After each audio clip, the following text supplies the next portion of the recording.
Marine Force Recon veteran and founder of the Mighty Oaks Foundation, Chad Robichaux received instructions and a purpose from on high. He felt a profound calling from God to take action in Ukraine as Russia rolled in. Chad assembled a team of elite special operators and his son, also a veteran, to dive headfirst into the conflict. Throughout 7 trips, Chad and his son bonded as they aided and witnessed Ukrainian resolve firsthand. He put together these accounts in his new book, A Mission Without Borders, Why a Father and Son Risked It All for the People of Ukraine. Chad, welcome back. Thanks for having me, and thanks for bringing up this topic. It's I want the book is written to really educate Americans who mainstream media has really hid the facts of what's happening in Ukraine and why it's happening, and so I'm thankful to be able to talk about it. No, it's a combination of many things. The book releases August 13, right? And one of the topics that comes to mind when I look at the book and I read kind of the synopsis of what it's about, many on the right, particularly America First anti-war advocates, would question why you or any American should get involved at all in a conflict that is so removed from American soil. What would you say to those voices? Yeah, I mean, I've gotten tons of emails and asking why would I go to Ukraine and help in Ukraine, when hundreds of billions of dollars are going to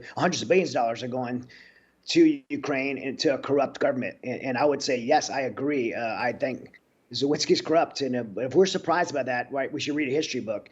President Zelensky is corrupt. So is President Biden. So is so many politicians throughout history. So we should never be surprised that politicians are corrupt. And I don't agree with that money going there. However, I'm not going there for President Biden. I'm not going there for President Zelensky. I went there to help innocent people who are the true victims of this war that could be over in 24 hours, by the way. And for me personally, as a conservative, as a Christian, I believe if I ever let my politics get in the way of my compassion for people, that I should probably reevaluate my politics. God's put a burden on my heart to go help Americans that were stuck there, that our White House left behind there, vulnerable people groups, women, children.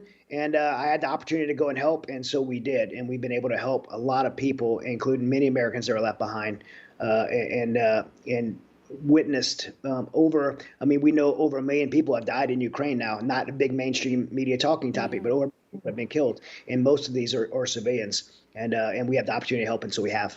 That's a powerful message, and it definitely is not broadcast enough. It's not advocated enough. And of all people, I mean, you used to be on a special advisory council under Trump. You advocated for veterans. I mean, you've also spent a good portion of your time rescuing Americans, not only in Ukraine, but, in other high-intensity, high-conflict zones. But you raised something just now.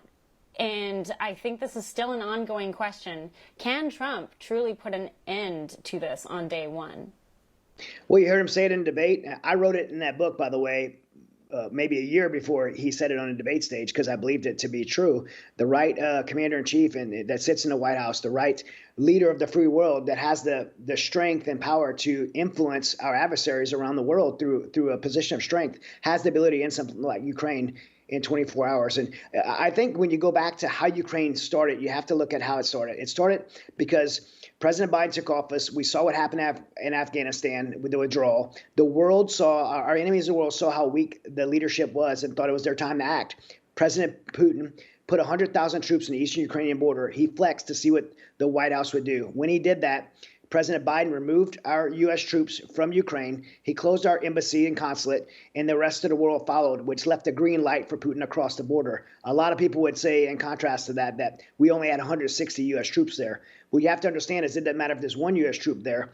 Article 5 violation is what would keep Putin from coming across the border, because even if he indiscriminately injures a U.S. troop or NATO troop, Article 5 violation brings the NATO nations together and have to take military force against him. So he would not have crossed that border. We allowed him to cross that border and cause a war that's lasted 2 years now and took over 1 million lives and has taken billions of U.S. taxpayer dollars to be thrusted in there. It could be ended by simply saying that Russia has committed war crimes.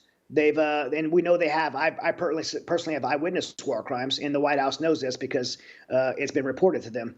For all our viewers asking where One America News is heading in the future, we would like to introduce you to OAN Live.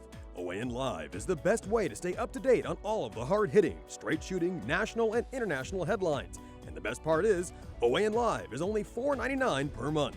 All the credible, honest, unbiased reporting One America News offers at a fraction of the cost of cable. Just go to OANN.com to easily sign up for OAN Live and stay informed.